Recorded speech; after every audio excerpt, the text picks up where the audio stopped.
This is a viewer requested prop.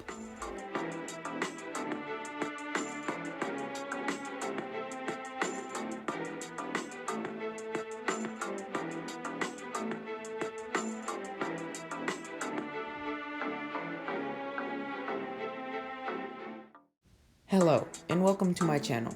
My name's Ryan, or RJR Productions, and today I'll be showing you how I made my Galactic Marine helmet. The first thing I did on this project was start on the dome, and this dome is the exact same thing as the past 3 or 4 of my helmets, so it's pretty simple. It's just around a 26-inch rectangle, and that just gives you enough space, so if you put it on your head, you can still have some details on there, and it won't be too restricting and too small, so you won't be able to fit your head in.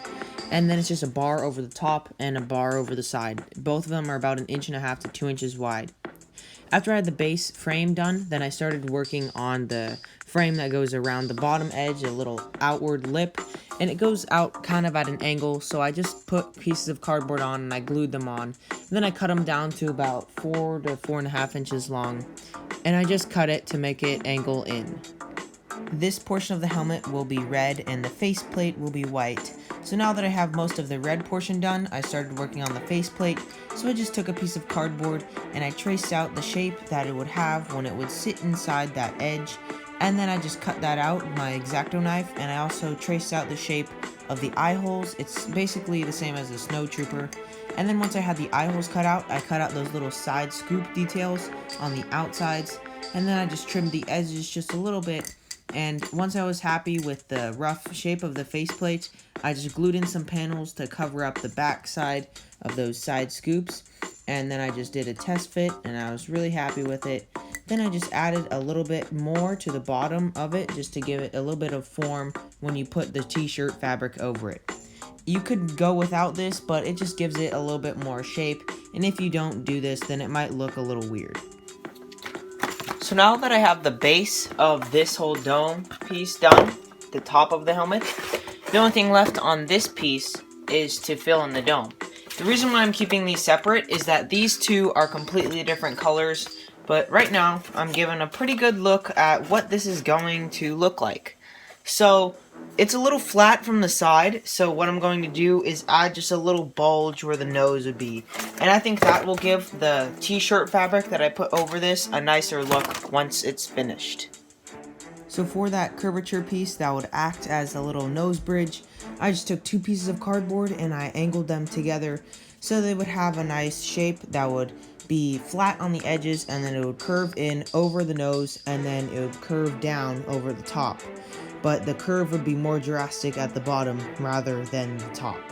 Then I just added a little space piece at the bottom because there was a gap. So now on this faceplate piece, I have added up this little section there so that once it's in the helmet, kind of like this, from the side it'll have a little bit of curve to it. So now I'm going to go grab a white t-shirt and just cut it up so it'll fit over that. Then I'll fill in the dome and then cut out the little channel that's in the back of this. This step was pretty straightforward. I just took this old t-shirt that I didn't need to use anymore and it was too small. I just cut off the front because I used the back for this. And once I had that cut off, I just drew out the rough shape. I traced out the faceplate on it just so I have the right length to length side. And then I just traced it down how far I think it would go. It goes down to about the mid of the upper chest, just as reference, and it goes about 1 inch past the faceplate on both sides. So I just kept that in as reference, and I just added a curve towards the bottom, and then I just cut the whole piece out. And then once I had it cut out, I put it up onto the faceplate and I traced out all of the details, such as the side scoops and also both of the eyes. So now I've just temporarily tacked this t-shirt on just to get an idea of what it looks like, and I think it looks pretty good. So I just need to refine these, and there's a little detail piece that will go over this to cover up that seam, and then the rest of this I can just quickly hem, which will take a little bit, but that'll be easy. And you can hem really easily with hot glue instead of breaking out a needle and thread, so that's a little hack. So now I'm just going to remove this and then finish up the rest of that. Here's a little example of the hot glue hem technique. So there's that gap that needs to be not there, and I just took the fabric and I cut it and then I folded it back and glued it along itself, and that gives it a really nice bond because the hot glue goes in the fabric, so it kind of like glues it together and it's never coming out. So that's a really good tool to use and to know. So now that I have that done, I'm just going to repeat it on the other side. So now that you can see, I have hemmed around every edge of this with some hot glue except for the top edge right there. So now that this face shield is done, it's going to be facing this way so you don't see it and it just looks like one clean sheet with no jagged edges from cutting. I just need to finish up the dome, so fill in these segments here. Then at the back there's a little oval channel that I need to cut out. So with my channel cut on the back, it's supposed to be a little bit wider, about 1.5 inches on each side than mine, so just keep that in mind if you're going to make this. But it's just about a channel on the back that's about 1 inch tall, and then mine I made about 2.5 inches on either side of that, and then I just rounded off the corners, and then I cut that out with my X-Acto blade. And then I took my time and made sure that it was the right thickness. And then once I had that cut out, I just took a piece of cardboard and I glued it in the back. And I made sure that it covered up every single gap around the edges, because if there's a gap, then that's just going to take a long time to fill with some spackle. Then once I had that done, I painted the faceplate. So the faceplate piece is done now. It can be painted with some white. This doesn't need filler primer because this is going to be covered with that face shield. And also, you don't need to paint this whole intersection. You just need to paint the outer edges right at the top and these side details here. And then that's it. The rest of it can just remain blank. I just sprayed this piece with a few light coats of white gloss paint, and then I just waited for it to dry. I also painted the brow piece that goes above it. And then I started filling in the dome. So I took a piece that was about 1.5 inches on the side length, and then I just glued that on. It went from the base to the middle, and then I just filled in the 2 gaps along the sides, and I did this along all 4 corners. It's a little bit of a repetitive process. I have a bunch of videos out on this type of filling the dome. I've done this ever since my Phase 1 Clone Trooper helmet. So if you want a good way to fill a dome, that's one way. And I just continued to fill around the back, and there were some gaps, but this is the main part that I'm going to be filling in with some spackle, so those aren't that big of a deal, as I can just put some spackle over the seams, and then they'll all pretty much disappear. The longer time you take on this part, the better it'll end up looking, and the longer amount of time you take, the less effort you'll have to put into your sanding steps, and that is very nice because the less layers it takes, the less time it takes, and usually take 5 hours per layer, so just keep that in mind. Then I just finished up the last few pieces of the dome.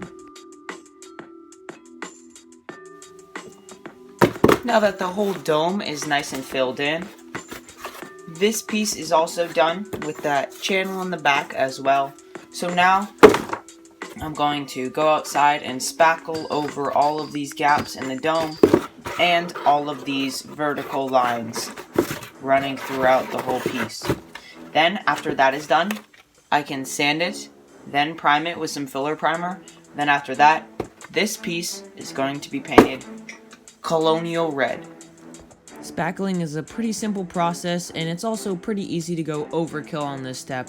You can make it as smooth as you want, but my goal was just to cover up all of the various seams. So I just got my finger in the spackle, and I just rubbed it around all of the gaps, and then I just smoothed it out with some water.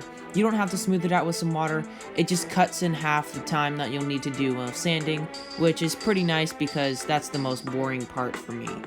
I just covered in all the dome lines and all the vertical lines on the helmet piece. So now that I'm waiting for the spackle to dry, and I have this all painted nice and white, and it's all dried, I'm going to wait to weather it, but I can glue on the face piece right now. So that's what I'm going to do. I'll show you what it looks like after it's glued on. So this is what the face shield is looking like. Basically, you can see how I just sandwiched the t-shirt layer in between this and the faceplate. So I just glued it on here, here, here, here, and here. And then I glued this on over the top. And I glued this edge on right here, this edge on right here. And same on the other side. And then this is just free. It's not attached to anything, but that doesn't matter because you'll only be able to see that from the inside. Then these edges right here, we'll just glue to the inside of the top of the helmet. Same on the other side. So yeah, this is it for that. The only thing left to do is weather it, which I'm going to wait to do once I have the whole thing in from painting. So now that this is done, I'm going to go sand the other helmet. Sanding any project is also a very straightforward step. I just took some between 100 and 150 grit, as high as I could find, and I just went over all of those spackle lines just to get them nice and smooth. I just made sure to take my time, because the more you sand, the better it'll look. Just make sure you don't go too far down, because if you uncover the cardboard seams again, then you'll just have to fill again, and that takes a while to dry, so I tried to avoid that. Then I just painted it with some filler primer, and then when that was dry, I painted it with some colonial red spray paint. This is the same spray paint I used on my Iron Man Mark 85 helmet. Once I was back inside, I did a few coats on that back panel, and it's supposed to be silver, so that's what I did. I just painted it some silver with some acrylic modeling paint, and I just did a few coats just to get it nice and covered. The more coats you do, the better it'll look. You could spray paint this, but I had the silver paint on hand, and I just thought it would be easier. Then I just scored up those edges so the hot glue would stick to it better, and then I just trimmed the eye sockets a little bit so they'd fit on the faceplate. Then once I was happy with that, I just glued it in. Now that I've got this face piece all attached on the inside, so that is all nice and attached. So now I'm going to take this sheet of plastic, and I'm just going to put pieces of this behind the eyes. They're supposed to be slightly green, but I couldn't find a green marker or tint that was the right color, so I'm just going to be making them black. But if you're going to make this, then try to make them green, because they're supposed to be like the Stormtrooper lenses, how they're slightly green. So now, I'm just going to color this and put it in, and then I can weather it. I just held up that piece of plastic from the inside, and then I traced out the shape. Then once I had that shape cut out, I colored it in with my Sharpie on the inside so you wouldn't see it from the outside. And then I just glued it on, and then I repeated the same process for the other eye. Then I just glued both of them on. Now that I have the lenses in on this helmet, the only thing left is to weather it. I'm not going to show it in this video because it's a pretty repetitive process, and I have a few other videos out on weathering already. So I'm not going to show that. If you want to see that, just go check out one of my other videos. So I'm just going to weather, and I'll be back when it's done. Now that I had this helmet all weathered, that is it. That is how I made my Galactic Marine helmet. So now, I'll cut to the outro. This project was really fun to make, and I highly recommend that you make it too. I really liked making this project because I got to experiment with some new materials such as fabric. If you have any suggestions on what I should make next, please leave them in the comments down below. This has been RJR Productions, signing off till next time.